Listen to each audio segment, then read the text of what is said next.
ನಮಸ್ಕಾರ. ಜಗತ್ತಿನಲ್ಲಿ ಕೆಲವು ಸಂಗತಿಗಳು ನೇರವಾಗಿ ನಮ್ಮ ಅಧೀನಕ್ಕೆ ಒಳಪಡುತ್ತವೆ. ಇನ್ನು ಕೆಲವು ಎಂದಿಗೂ ನಮ್ಮ ಅಧೀನಕ್ಕೆ ಬರುವುದೇ ಇಲ್ಲ.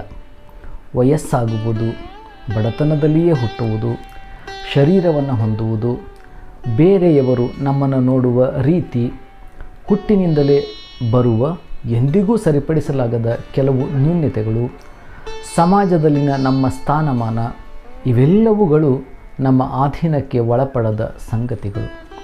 ನಮ್ಮದೇ ನಿರ್ಣಯಗಳು, ಆಸೆ ಆಕಾಂಕ್ಷೆಗಳು, ಕನಸುಗಳು, ನಮ್ಮ ಸ್ವಭಾವ ನಮ್ಮ ಅಧೀನಕ್ಕೆ ನೇರವಾಗಿ ಒಳಪಡುವ ವಿಷಯಗಳಾಗಿವೆ. ಇವುಗಳ ನಡುವಿನ ಸೂಕ್ಷ್ಮ ಗೆರೆಯನ್ನು ಗುರುತಿಸುವಲ್ಲಿ ನಾವು ಬಹುತೇಕ ಬಾರಿ ಸೋಲುತ್ತೇವೆ. ಇವುಗಳನ್ನು ಅರ್ಥೈಸಿಕೊಳ್ಳುವಲ್ಲಿ ವಿಫಲರಾಗುತ್ತೇವೆ. ಸದಾಕಾಲ ನಾವು ನಮ್ಮ ಅಧೀನಕ್ಕೆ ಒಳಪಡದ ಇಂತಹ ಸಂಗತಿಗಳ ಕುರಿತೇ ಯೋಚಿಸುತ್ತಾ ಅದರಲ್ಲಿಯೇ ಬಂಧಿತರಾಗಿ ಕೊರಗುತ್ತಲೇ ಇರುತ್ತೇವೆ, ಸಂಕಟಪಡುತ್ತೇವೆ. ಒಂದು ಬಾರಿ ವೃದ್ಧೆಯೊಬ್ಬಳು ತನಗೆ ಬೇಕಾದ ಕಟ್ಟಿಗೆಯನ್ನು ತರಲು ಕಾಡಿಗೆ ಹೋಗಿದ್ದಳು. ಅವಳಿಗೆ ತುಂಬ ವಯಸ್ಸಾಗಿತ್ತು. ಕಾಡಿನಲ್ಲಿರುವ ಕಟ್ಟಿಗೆಗಳನ್ನು ಕಡೆದು ಅವುಗಳನ್ನು ಕಟ್ಟಿಕೊಂಡು ಬರುವ ಸಾಮರ್ಥ್ಯ ಅವಳಿಗೆ ಇಲ್ಲದ ಕಾರಣ ಅಲ್ಲಿಯೇ ಇದ್ದ ಸಣ್ಣ ಪುಟ್ಟ ಕಟ್ಟಿಗೆಯ ತುಂಡುಗಳನ್ನು ಸ್ವಲ್ಪ ಸಮಯ ಆರಿಸಿ ಒಂದೆಡೆ ಹಾಕಿದಳು. ನಂತರ ಅವೆಲ್ಲವುಗಳನ್ನು ಒಟ್ಟುಗೂಡಿಸಿ ಹೊರೆಯೊಂದನ್ನು ಮಾಡಿದಳು. ಕಟ್ಟಿಗೆಯ ಹೊರೆಯನ್ನು ತಲೆಯ ಮೇಲೆ ಇಟ್ಟುಕೊಳ್ಳಲು ಪ್ರಯತ್ನಿಸಿದಳು. ಅದು ಅವಳಿಂದ ಸಾಧ್ಯವಾಗಲಿಲ್ಲ. ಮತ್ತೆ ಮತ್ತೆ ಪ್ರಯತ್ನಿಸಿದರೂ ಕೂಡ ಅದು ಅವಳಿಗೆ ಕಷ್ಟ ಸಾಧ್ಯವಾದ ಕೆಲಸವಾಗಿತ್ತು. ಆದರೂ ಅವಳು ತನ್ನ ಪ್ರಯತ್ನವನ್ನು ಮುಂದುವರಿಸಿದ್ದಳು. ಅಷ್ಟರಲ್ಲಿಯೇ ಅಲ್ಲಿಯೇ ಹಾದು ಹೋಗುತ್ತಿದ್ದ ಯುವಕನೊಬ್ಬನನ್ನು ಕರೆದು ಕಟ್ಟಿಗೆಯ ಹೊರೆಯನ್ನು ತನ್ನ ತಲೆಯ ಮೇಲೆ ಇಟ್ಟುಕೊಳ್ಳಲು ತನಗೆ ಸಹಾಯ ಮಾಡುವಂತೆ ಕೋರಿಕೊಂಡಳು. ವೃದ್ಧೆಯ ಮಾತನ್ನು ಕೇಳಿದ ಯುವಕ ಅವಳಿಗೆ ಸಹಾಯ ಮಾಡಿ ತಲೆಯ ಮೇಲೆ ಕಟ್ಟಿಗೆಯ ಹೊರೆಯನ್ನು ಹೊರಸಿದ. ಅವನು ಅಲ್ಲಿಂದ ಸಾಗಿ ಹೋದ.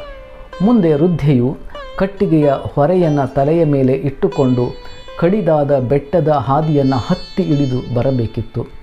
ಒಂದೆರಡು ಹೆಜ್ಜೆ ಇಟ್ಟು ಮುಂದೆ ನಡೆದಳು. ನಂತರ ಅವಳಿಗೆ ಒಂದಷ್ಟು ಕಡಿದಾದ ಬೆಟ್ಟವನ್ನು ಹತ್ತುವುದು ತೀರ ಕಷ್ಟವೆನಿಸತೊಡಗಿತು. ಮತ್ತೆ ಮತ್ತೆ ಹೆಜ್ಜೆ ಇಡಲು ಪ್ರಯತ್ನಿಸಿದಳು. ಅವಳಿಂದ ಅದು ಸಾಧ್ಯವಾಗಲಿಲ್ಲ.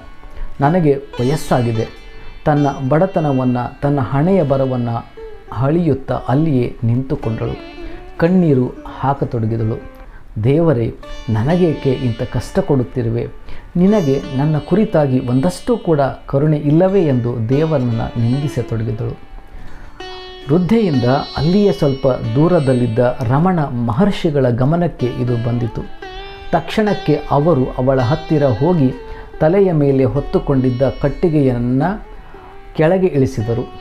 ಅದರಿಂದ ಉದ್ದವಾದ ಕಟ್ಟಿಗೆಯೊಂದನ್ನು ತೆಗೆದುಕೊಂಡು ಅದನ್ನು ಅವಳ ಊರುಗೋಲಾಗಿ ಕೊಟ್ಟಳು.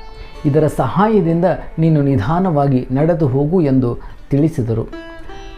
ಉದ್ದನೆಯ ಕಟ್ಟಿಗೆಯ ಕೋಲನ್ನು ಊರುಗೋಲಾಗಿ ಬಳಸಿ ವೃದ್ಧೆ ಮುಂದುವರೆದಳು.